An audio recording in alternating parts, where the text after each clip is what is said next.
Stories of Old Greece and Rome, Hercules, public domain reading. Hercules was the son of Jupiter and Alcmene, a lovely princess, the granddaughter of Perseus and Andromeda. Juno hated her as she did all her mortal rivals, and sought to bring misery and suffering on the unoffending maiden.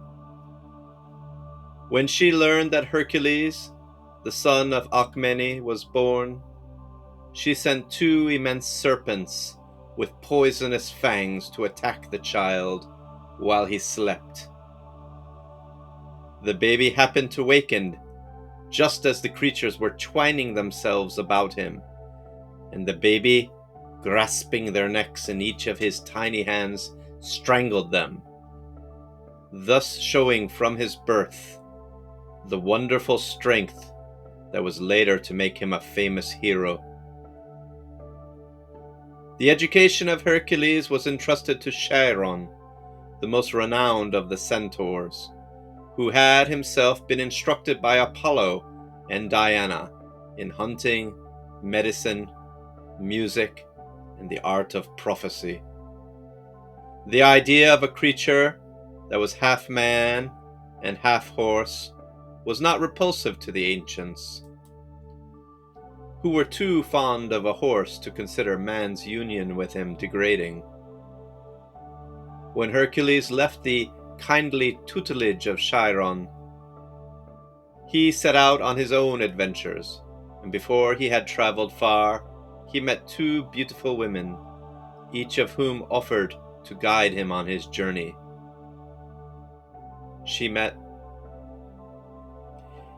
Caillte, Vice, who told him that if he followed her, he would gain love, riches, and ease of life, and Arete, Virtue, who promised him honor, bought at the price of hardship, poverty, and endless toil.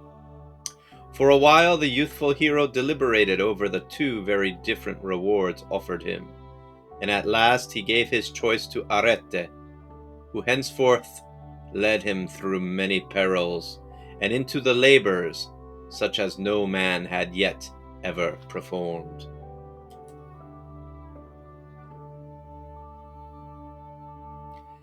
Like most heroes, Hercules was a great wanderer, and on one of his journeys he came to the city of Thebes, where Creon, the king, entertained him and showed him so much favor that when Hercules asked for the hand of Creon's daughter, Megara, in marriage, the king gladly gave his consent.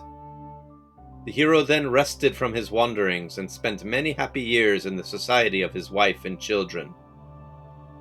But Juno had not forgotten her old hatred of Alcmene's offspring, and she determined to end this happiness. So she afflicted Hercules with a sudden madness, and in his delirium he killed his wife, and he threw his children into the fire.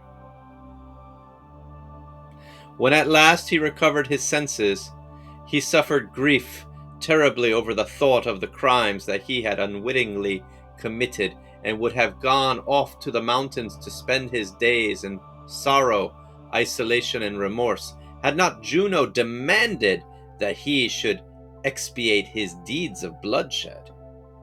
Accordingly, she sent Mercury to lead him from his solitude among the hills and take him to his cousin, Eurystheus, king of Argos, whom he was compelled to serve for a whole year. During this time he performed the 12 great labors that have made his name famous as a doer of mighty deeds. The first task that he gave the hero was to procure the skin of a monstrous lion that inhabited the Nemean forest. This creature's frequent attacks had brought terror to all the countryside, for it was not content with carrying off cattle and sheep, but also had killed children at play and mangled shepherds who were watching their flocks. When the people heard that Hercules was setting out to fight the lion, they tried to persuade him to give up the adventure, But he who had strangled 2 huge serpents in his infancy was not afraid of a lion, however fierce and strong it might be. And so he boldly entered the forest, and having tracked the great brute to its den, he attacked it fearlessly and killed it with his bare hands. And then, throwing the body of the lion over his shoulder, he started back to the palace of Eurystheus. But when the king saw Hercules approaching, he begged him to leave his burden outside the city gates. And so the hero skinned the lion and took the shaggy pelt to be henceforth his favorite clothing and covering.